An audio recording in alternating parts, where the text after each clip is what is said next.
अभी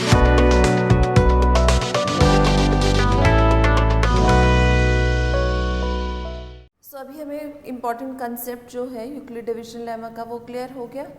अब हम क्या करेंगे, एक्सरसाइज सॉल्व करेंगे। एक्सरसाइज में जितनी भी प्रॉब्लम्स हैं they are just based on the Euclid division lemma.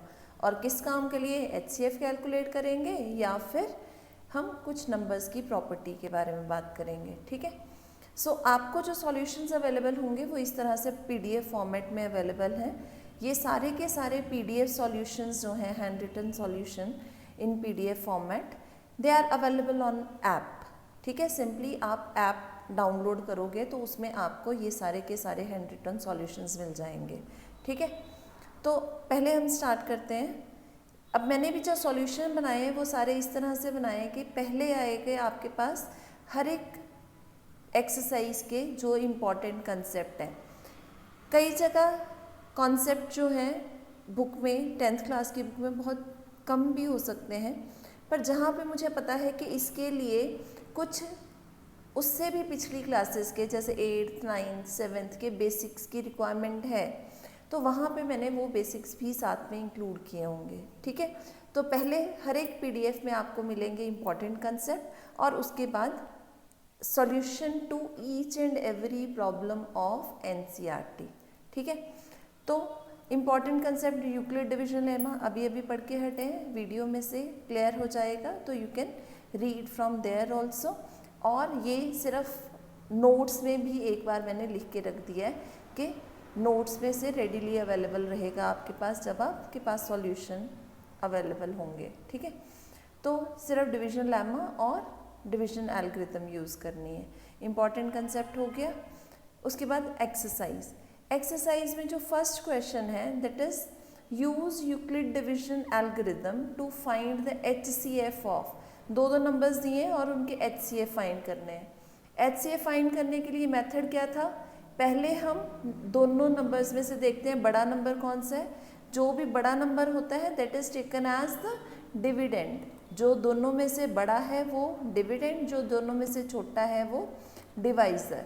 और इस तरह से हम उस पर अप्लाई करते हैं ये Euclid division lemma which is just equal to dividend is equal to divisor multiplied by quotient plus remainder, where remainder is always less than the divisor. मतलब ये यूक्लिड डिवीजन लेमा अप्लाई करनी है। फिर हमने क्या ऑब्जर्व करना है कि रिमाइंडर क्या है। रिमाइंडर 0 हुआ तो मतलब एचसीएफ आ गया, और कौन सा होगा एचसीएफ, जो डिवाइजर है। अगर रिमाइंडर 0 नहीं आया तो इसी चीज़ को रिपीट करते रहना है on the next numbers. Next number कौन से होंगे, जो हमें रिमाइंडर और डिवाइजर मिला वो हमारे नेक्स्ट टाइम डिविडेंड और डिवाइजर बन जाएंगे। ठीक है जी,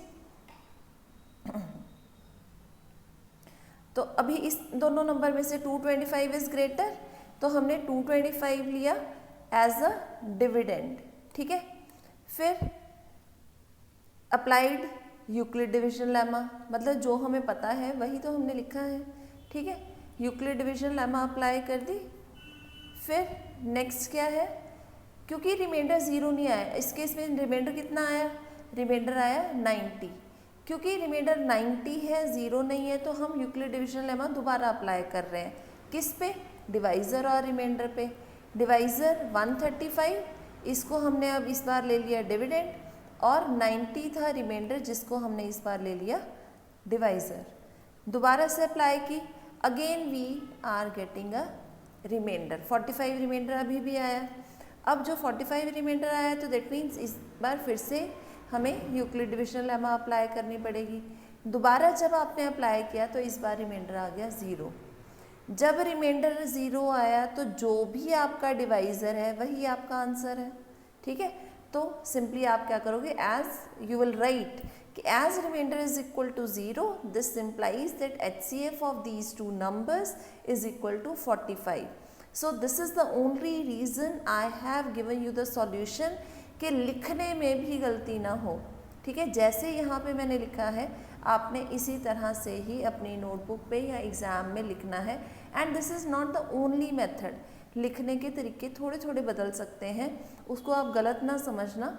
बस सिंपली ये है कि जैसे इसमें स्टेप्स इंक्लूड किए हैं आपने भी स्टेप्स इंक्लूड करके लिखना है, ठीक है जी।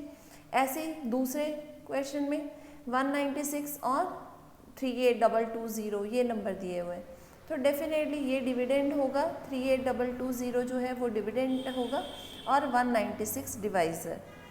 अप्लाई किया, पहली बार ही अप्लाई किया, पहली बार ही रिमाइंडर 0 आ गया, वाह और क्या चाहिए।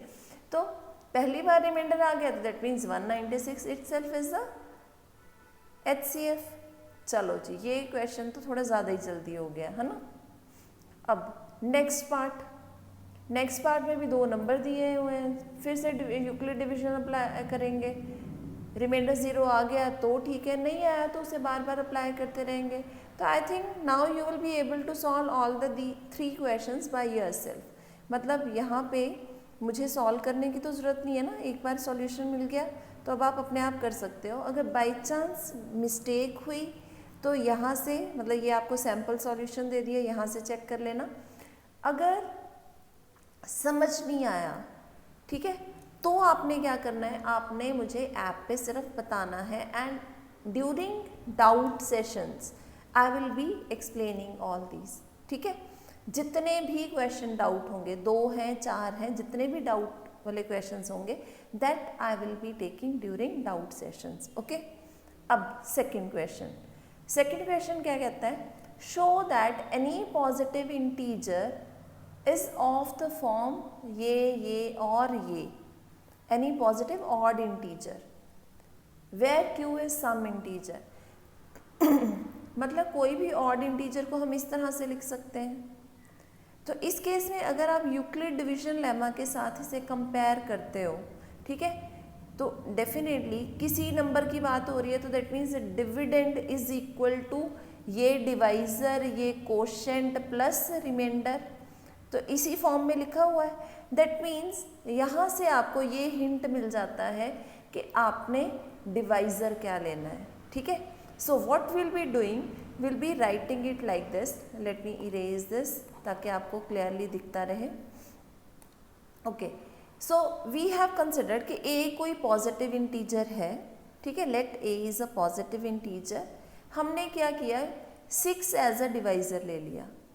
तो डिवाइजर जब 6 लिया और यूक्लिड डिवीजन लेमा अप्लाई किया तो that means we can write a is equal to 6 into quotient plus remainder, and we know that in this case remainder is less than 6, it is greater than or equal to 0 and is always less than 6। तो ये चीज़ होगी। अब इसमें 5 cases बनेंगे जब reminder 0 होगा, 1 होगा, 2 होगा, 3, 4 एंड 5 एंड 6, टोटल 7 केसेस बनेंगे। तो वो सारे केसेस हम कंसिडर करके देखते हैं। जब r इक्वल टू 0 लिया तो क्या हुआ, a is equal to 6q plus 0, that means you can write it as 6q which is equal to 2 times 3q। That means it is what it is actually 2 multiplied by some number. 2 का multiple क्या होता है, even number, ठीक है। तो that means this is the form of even number. अब next देखते हैं, when remainder is equal to 1, remainder 1 है तो ये क्या बना, 2 टाइम्स, मतलब you can write it as 6q plus 1, 6q1 plus 1 को हम इस तरह से लिख सकते हैं 2 इंटू 3q प्लस 1। तो ये तो 2 इंटू सम नंबर ही तो है, सिर्फ सम नंबर को हमने ऐसे लिख लिया, तो that means it has the form 2s plus 1। मतलब क्या हुआ, 2s is even integer plus 1 means that has become odd. तो दैट मीन्स अगर नंबर हमने ये लिया 6q plus 1, that means that is an odd integer, ठीक है। अब ऐसे ही बाकी केसेस के लिए ऑब्जर्व कर लेते हैं। r इक्वल टू 2 लेते हैं तो उस केस में भी this makes it an even number. r equal to 3 लिया। अब 3 वाले केस में एक चीज़ मैं आपको दिखा दूँ कि लाइक हमने क्या किया, 6b प्लस 3 लिखा ना, क्योंकि हम इसे उस फॉर्म में कन्वर्ट करना चाहते हैं, या तो 2s या 2s प्लस 1, मतलब या इवन या ऑड दिखे। तो इसलिए हमने क्या किया, यहाँ से 3 को स्प्लिट करके 2 + 1 लिख लिया। 2 जो है वो इसके साथ कॉमन आ जाएगा 3b + 6b + 2 के साथ, तो ये 2 यहाँ से कॉमन आ गया। और यहाँ पे 3b + 1 क्या है, कोई एक नंबर, कोई एक पॉजिटिव इंटीजर, ठीक है।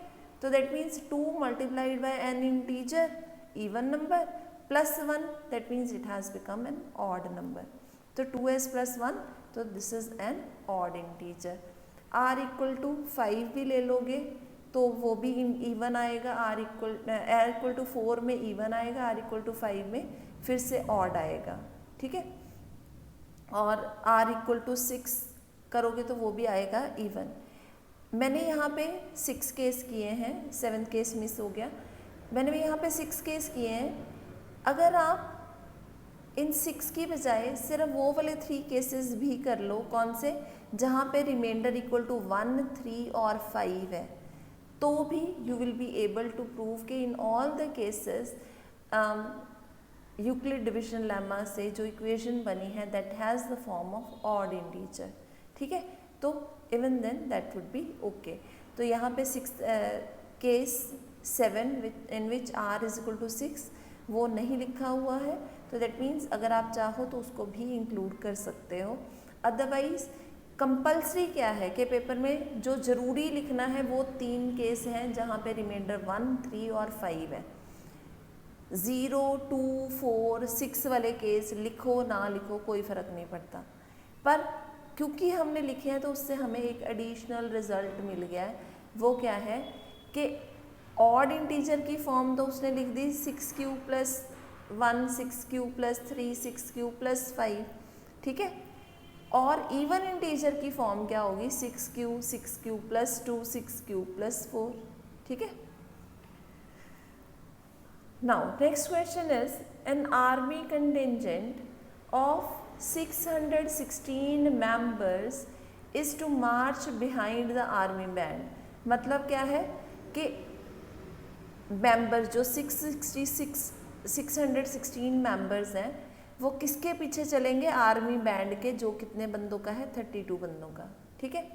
32 बंदों का यहाँ पे पहले बैंड है, बैंड के पीछे किसने जाना है, जो कंटिजेंट है उन्होंने, ठीक है। अब the 2 groups are to march in the same number of column, मतलब जितने यहाँ पे कॉलम बने उतने ही कॉलम पीछे, मतलब लाइनें मैडम बना देते हैं ना, सेम नंबर ऑफ लाइंस, हर एक में जैसे 2-2 लीडर लगा दिए और पीछे उसके लाइन बना दी, ठीक है। तो ऐसे ही इसका बनाना है कि जितनी नंबर ऑफ कॉलम्स यहाँ पे हैं बैंड के, उतने ही नंबर ऑफ कॉलम्स कंटिजेंट्स के बनने चाहिए, और डेफिनेटली हर एक में सेम नंबर ऑफ पर्सन्स भी होने चाहिए, ठीक है। So what he said that what is the number maximum number of columns in which they can march. तो मैक्सिमम कितने कॉलम्स बना सकते हैं, ठीक है। मिनिमम तो 1 है कि पहले 32 ये बैंड वाले खड़े कर दो, उसके बाद उसी लाइन में पूरे के पूरे 616 बंदे ये चला दो, ठीक है। तो मिनिमम तो 1 हो सकता है कि 32 बंदे पहले सीधे लाइन में चल जाए, उसके बाद ये, पर व्हाट ही इज आस्किंग कि मैक्सिमम कितने नंबर ऑफ कॉलम्स में चल सकते हैं। तो मतलब वो नंबर जो है that should be divisible by 32 as well as 616, ठीक है। मतलब 32 का भी फैक्टर होना चाहिए, 616 का भी फैक्टर होना चाहिए, और सबसे बड़ा फैक्टर, सबसे छोटा तो 1 है ही है ना। तो दैट मीन्स इस केस में हमें क्या पता करना है, सबसे बड़ा फैक्टर, मतलब highest factor which is common in 32 and 616। That means this is the problem of HCF। तो हमें HCF फाइंड करना है। डेफिनेटली पता भी था यूक्लिड डिविजन लेमा से अगर हम कुछ करने वाले हैं तो HCF की प्रॉब्लम होएगी, ठीक है ना, क्योंकि हमने HCF कैलकुलेट करना ही सीखा था। चलो, तो HCF लेना है हमने 616 और 32 का, क्योंकि अब यूक्लिड डिविजन लेमा और यूक्लिड डिविजन एल्गोरिथम हम लर्न कर चुके हैं, तो that means this question needs to be solved by using this algorithm only, ठीक है। तो चलो अब ऐसे करके जो आप HCF कैलकुलेट करते हो कि 616 बीच में रखा, ये 32 से करा, फिर यहाँ पे कुछ आंसर आया, फिर यहाँ से उठा के इसे लेके गए, ये वो, ये नहीं करना, ठीक है। अगर आप इस मेथड से कर रहे हो तो मेरे जैसा टीचर होगा तो डेफिनेटली मार्क्स कम तो करेगा ही करेगा। अगर 4 नंबर का क्वेश्चन है मैं 2 से ज़्यादा नहीं दूंगी, ठीक है। तो आपको क्योंकि यूक्लिड डिवीजन लेमा एल्गोरिथम अभी पढ़ी है तो that means HCF needs to be solve by using that method. तो यूक्लिड डिवीजन एल्गोरिथम अप्लाई की, पहले ये लेमा लिखी, इसमें रिमाइंडर 8 आ रहा है, दैट मीन्स रिमाइंडर 0 नहीं है, तो दोबारा अप्लाई करो, दोबारा अप्लाई किया, रिमाइंडर 0 आ गया। क्योंकि रिमाइंडर 0 है तो इसका मतलब ये जो डिवाइज़र है यही है HCF। सो HCF इज इक्वल टू 8। मतलब क्या है कि 8 कॉलम पहले आर्मी वालों के होंगे, बैंड वालों के होंगे, ठीक है, 1 2 3 4 5 6 7 एंड 8, और उसके पीछे 8 लाइंस जो हैं वो बाकी मेंबर्स की होंगी, कंटिंजेंट मेंबर्स की, ठीक है। अब अगर बाई चांस आपसे ये भी एडिशनली पूछ लिया जाए कि how many persons will be standing in each column of the band, तो बैंड का ईच कॉलम ये है, ठीक है। 32 टोटल बैंड मेंबर्स हैं और उनको 8 कॉलम्स में डिवाइड किया है, तो that means in each column there are 4 persons. Additionally मैंने आपको बता दिया, कभी कभी वो ये पूछ भी सकता है, बट यहाँ पे क्वेश्चन में नहीं पूछा था, तो दैट मीन्स सिर्फ हमने मैक्सिमम नंबर ऑफ कॉलम्स बताना है और maximum number of columns is 8। So the maximum number of columns in which they will move is equal to 8 columns. Done.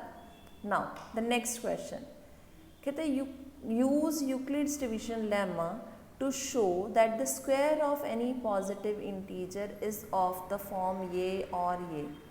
अब square of किसी नंबर की बात कर रहे हैं, that means ये स्क्वायर्ड नंबर इस फॉर्म में लिखा जा सकता है, यही मतलब हुआ।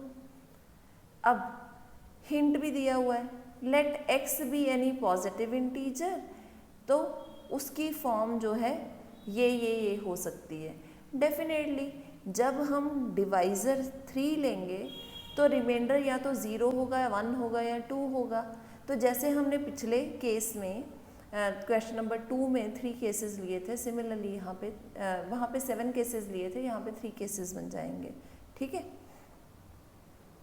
तो how we can write this, any positive integer when divided by 3, so it will take the form, मतलब by using Euclid division lemma we can write x is equal to 3q plus r, where r is greater than or equal to 0 and is less than 3. So that means r can have value 0, 1 or 2. So we will be taking all the 3 cases. When r is equal to 0, this becomes x is equal to 3q. Square करो, क्या बन गया, x square is equal to 3 into 3q square, मतलब हमने इसको 3 के multiple में लिख लिया, ठीक है। तो ये 3 इंटू ये क्या है, सम इंटीजर, तो that means this has the form 3m, okay. Next, when r is equal to 1, when r is equal to 1, x can be written as 3q plus 1, squaring both sides, इसमें से भी कुछ में से 3 common आ जाएगा and 1 जो है वो बच गया, तो that means we can write it as 3m plus 1, ठीक है। अब इस केस में भी m है तो एक इंटीजर ही ना, तो that means this has the form 3m plus 1, okay. Then when r is equal to 2, अगर r को 2 ले लेते हैं तो x is equal to 3q plus 2, squaring both sides you will get this, यहाँ पे फॉर्मूला लगा हुआ है कौन सा, a plus b whole square का, so a plus b whole square is equal to a square plus b square plus 2ab, okay. तो यही लिखा है हमने a square b square plus 2ab, ठीक है। So this has the form like this. अब हमने क्योंकि एंड पे 1 बचाना था तो यहाँ से 3 कॉमन आ सकते हैं ना, तो हमने क्या किया, 4 को स्प्लिट कर लिया इन 3 + 1। बस अब इन सब में से 3 कॉमन आ गया। What is this? This is some integer +1, तो that means this has the form 3m + 1।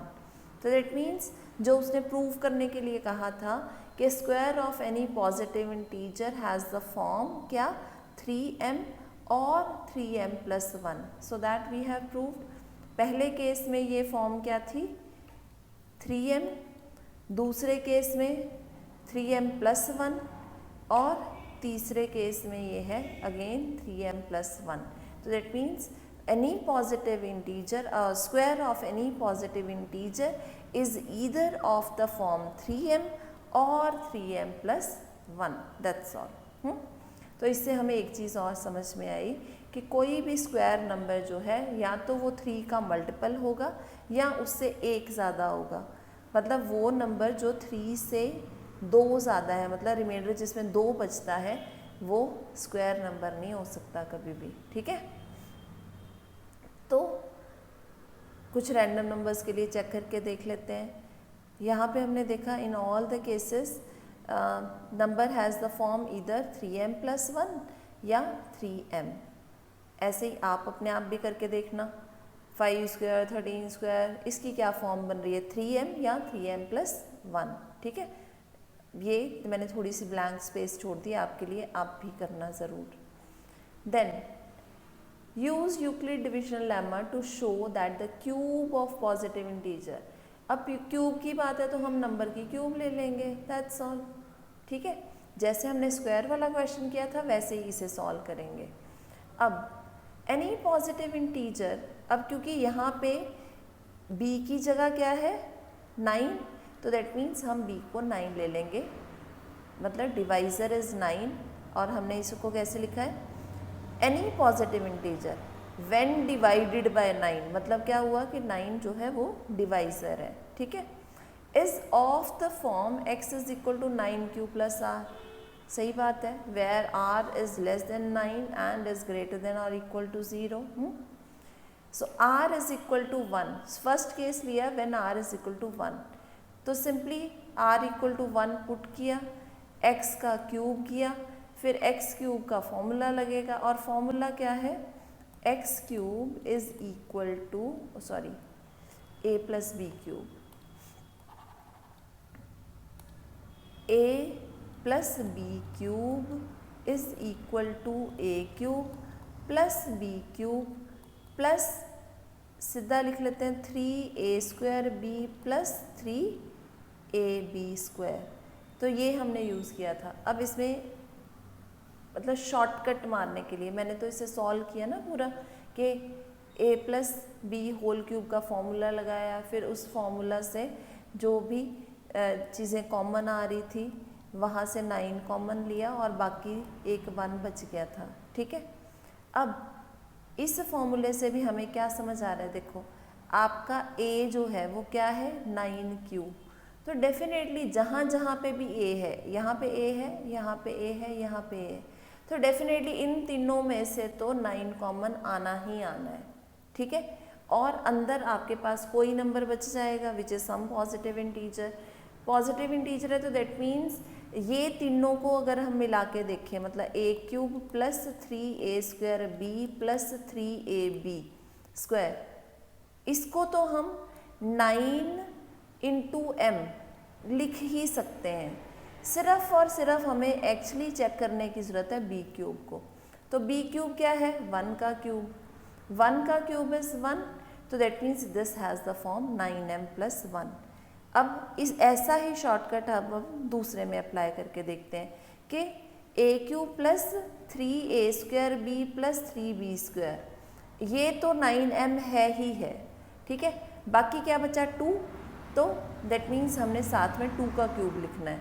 यहाँ पे क्या आ जाएगा, मतलब this will have the form 9m + 2³ which is equal to 8। और ये हमने डायरेक्ट ये यहाँ से निकाल लिया ना, अदरवाइज हमने सॉल्व करके दिखाया हुआ था यहाँ पे।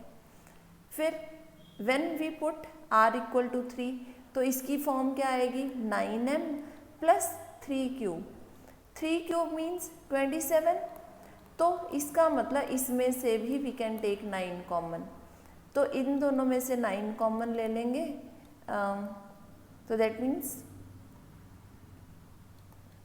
this has the form 9m only, means 9 multiplied by some positive integer, मतलब चाहे नंबर 3 हो चाहे 5 हो, 9 मल्टीप्लाइड बाय 3 भी 9 का मल्टीपल है, 9 मल्टीप्लाइड बाय 5 भी 9 का मल्टीपल है, तो that means this shows that this is multiple of 9। Next, जब r इक्वल टू 4 लिया तो r इक्वल टू 4 का मतलब this will have the form 9m plus 4 का क्यूब, 4 का क्यूब इज 64, ठीक है। Now 64 can be written as 9m plus 63 plus 1, तो ये यहाँ पे इस स्टेप में मैंने इसे ब्रेक किया हुआ है, 64 को आई हैव रिटन 63 प्लस 1, ठीक है। तो ये 63 प्लस 1 आ गया। अब 63 तो 9 का मल्टीपल है, तो दैट मीन्स इस सारे को हम लिख सकते हैं 9m प्लस 1। तो वही चीज़ जो है, अगर आप फॉर्मूला से देखो तो आप इसको थोड़ा और शॉर्ट कर सकते हो। बाकी हो सकता है आपने स्कूल में सारे नाम भी किए हों, ठीक है ना, सारे केसेस बता रही हूँ ना मैं तो कि 0 1 2 3 4 हर एक केस में क्या आ रहा है, क्योंकि जब तक हम सारे नहीं ऑब्जर्व करेंगे हम ये नहीं कह सकते कि सिर्फ यही फॉर्म होगी, हो सकता है कोई दूसरी फॉर्म भी बनती हो।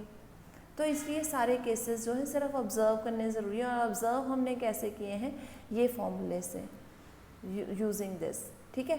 तो सिमिलरली अगर हम +5 लेके मतलब रिमाइंडर 5 लेके क्यूब करते हैं तो उसकी फॉर्म 9m प्लस 8 बनती है।